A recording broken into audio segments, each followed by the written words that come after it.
Hi YouTube, so I wanted to do a quick update on the Nest Learning Thermostat.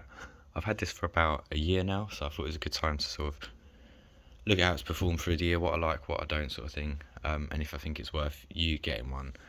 So straight out the box you get, so the box itself, you get a wall plate that you can mount into the wall, but I think that looks a bit tacky, I don't like it. The idea is you could, if you've got your previous thermostat has left a massive hole in the wall, you can install this. There is a slight problem with that, which I'll explain in a sec. You get the unit itself, the power cable, and the power brick. You don't get this lovely little stand that I've got on mine. You have to pay extra for that, which I think is about £20. I'll link both the unit and the stand in the description to Amazon, so you can just use that link. The only problem with this over the Hive system, the British gas system, that one you can use battery powered or you can plug it in, I believe. This one has to be constantly plugged in, so the second I unplug it from the wall, I think it doesn't last very long at all and then it turns off.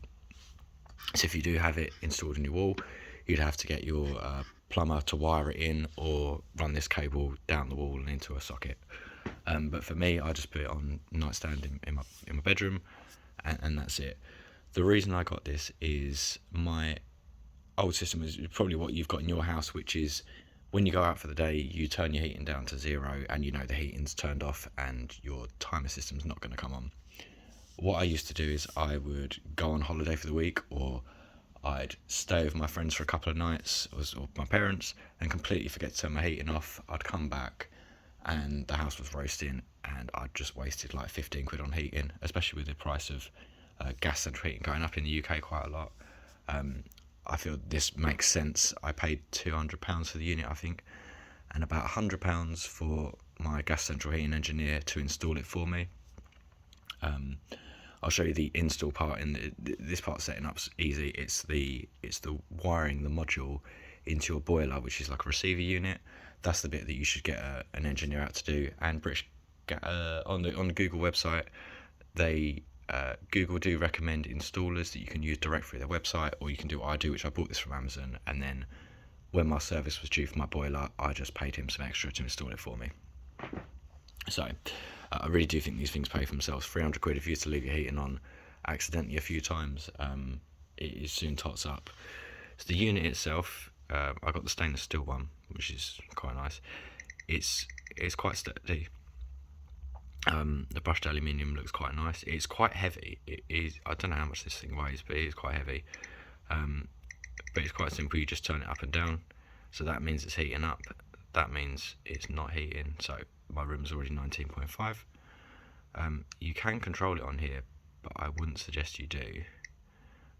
I'll show the app in a sec, which is the easiest way to do it, really. But you can go through all your settings on here. Back to that screen. So you just sort of click on the screen to accept options. So it's in heat mode at the moment. You can turn it just completely off, which I'm not going to do. Let's go back. Oh, got stuck on an option now. That's it, right. Here is my schedule where I have set it up how I like it. But again, that is far too confusing. So I'll quickly show you the unit that was installed in the loft by the heating engineer, and then I'll show you how the app works. So sorry for the bad lighting, but this is the little device I was talking about that gets plugged into your boiler to send signals back to the thermostat. So you turn it up on the thermostat, it uses these cables to send a message to your boiler to turn it up. I believe, yes, the power goes to the boiler itself, and then this powers off the boiler. So this is the app itself. So you can add multiple thermostats. I don't know why you'd want to. Maybe if you've got different wings in your house, or if you had a completely separate heating system, for example. I don't know if you had like an outhouse, but for me, I've got it set up in the bedroom. Just a quick note on that. I've set mine up in the bedroom, which in theory heat rises, so It can mean that if I want it to be 20 degrees downstairs, I might have to set it to 20.5 upstairs to sort of make the heating a bit hotter, because my bedroom will be hotter than the downstairs front room which links onto the front door. So at the moment it's off. It's automatically gone eco because it's got to 19.5 and it knows it doesn't need to heat up anymore. You get a nice bit of information about outside, and Nest does actually use that information. So if it knows like a cold snap's going, it might choose the most economical way to turn your heating on. So it might know that if you want it on at say 6 a.m. because you're getting ready for work and you want it to be 20 degrees by then, it might know that it's really, really cold outside, so it might start turning it on at 4 o'clock to sort of gradually get you there, rather than just whacking the heating right up at that time. So you've got your modes here. So mine's set to off at the moment. If you put it on heat, you can see I've set it to 18 degrees, but it's 19.5 degrees in the room, so it won't try and heat it up. If I turn it up, this is not on the app, this is on the actual thermostat itself. Give it a couple of seconds. So I've turned it up to 20.5, and there you go, it's updated on there. So I'll turn it down to 17. Give it a sec. So you can turn it up on here, or you can just use the slider if you want to do it quicker.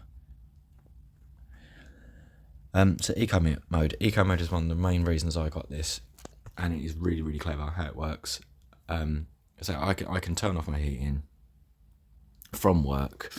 I can turn it on from work, and the thermostat learns. So even though I've got my schedule set on a Tuesday, it comes on at a certain time, it will figure out that I've driven out of work the wrong way home, and it realises that I'm going somewhere else and I'm not going to be coming home, so it will turn the heating off. It is quite clever like that.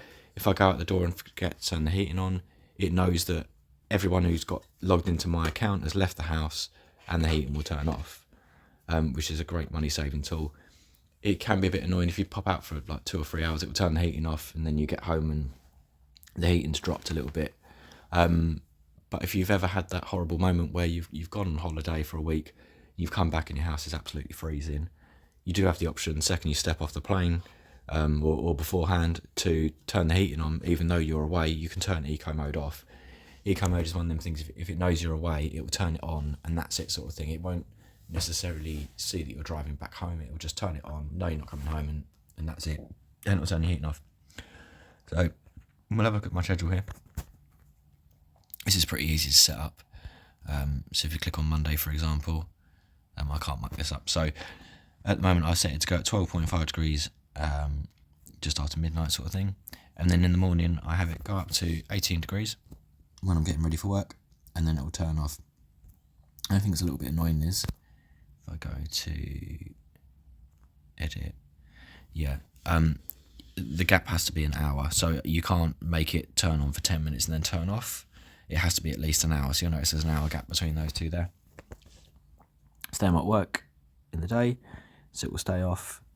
But I leave work at 5 o'clock, and say it takes me an hour to get home. I've set it up so that it turns on at 5 o'clock, so it's nice and toasty by the time I get home.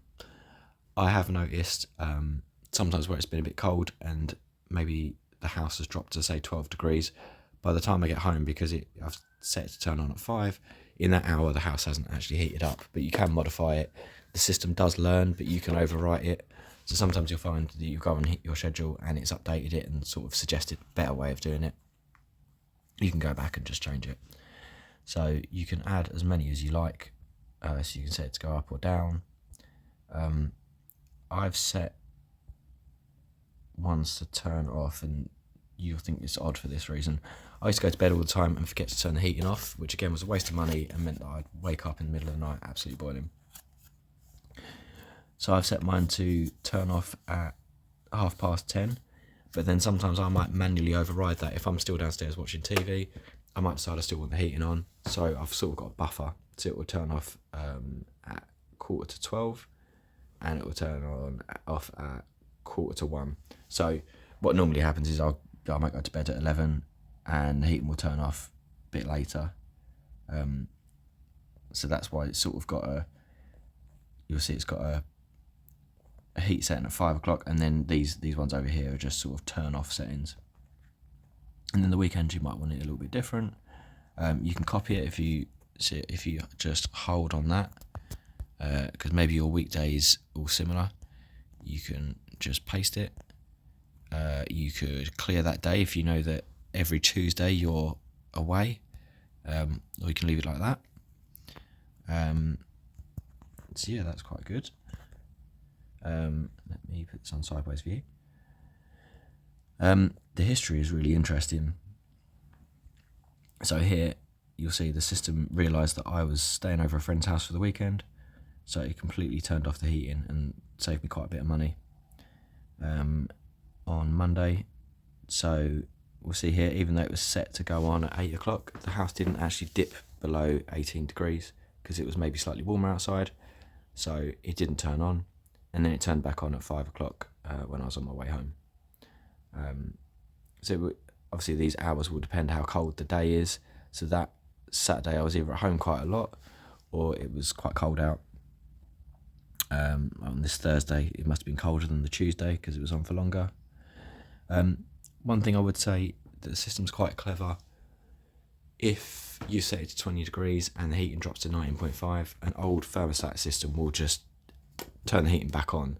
Nest seems to sort of try and even it out a little bit, so it might then let it drop to 19 and then whack it up to 20.5 because it's trying to sort of iron out these peaks and troughs. It doesn't want you sort of turn the heating up, down, which is the best way to use the most energy. So it'll try and be as economical as possible. But I would highly recommend this unit. I've got no regrets buying it. I think the normal thermostat units you get in houses, they cost about 100 quid anyway, and they're a bit rubbish. This is quite nice looking, saves you energy. All the family can log in on the heating system, so my partner can come around and she can do it on her phone from elsewhere. She can do it from the thermostat. It will know when she leaves the house to turn the heating off. I will show you one other feature, which is Google Home. So you can add this to Google Home to link in with all your other devices, so you've not got multiple apps. So this is Google Home, which links in with various apps. I haven't added everything on here, but you can basically add a vast majority of smart home devices. So on here, I've got the heating system. I can see it's set to heat, or I can turn it on, off, put it on eco mode. The options are fairly limited, so you'll need the real app to do anything like setting up schedules and stuff. But for the most part, this is quite useful. It will let you go into the app. It's got a little link at the top. But this is where I was logging in and out of various apps. So I've got smart bulbs around the house, but they're from 3 different brands. So this links them all up. So I can turn all my front room lights on in one place. So I've got 2 lights linked there. And you can share this with other people, so you can let your partner log in, or your kids or whatever. I've got Christmas lights, which is a bit pointless to turn them on because they're not actually plugged in. But this is a extension cable I've got, a smart extension cable which has got 3 plugs on it. So I've got my recliner sofa, my Christmas tree, and just a spare one. This one says offline, which means I've switched it off from the mains. And that is just there. I've purely got that plug, so I don't leave for the day and leave the coffee machine plugged in, which is, a heating appliance. I don't want to leave that on. But yeah, this is quite a good way to sort of link various apps. If I go on here, set up a device, works with Google, and there's literally, I'd say there's probably thousands of apps that you can use. So if we was to search for, quite a popular lighting app is Hue, for example, if I can spell it correctly. So Philips Hue, that's on there, and I can add that to it.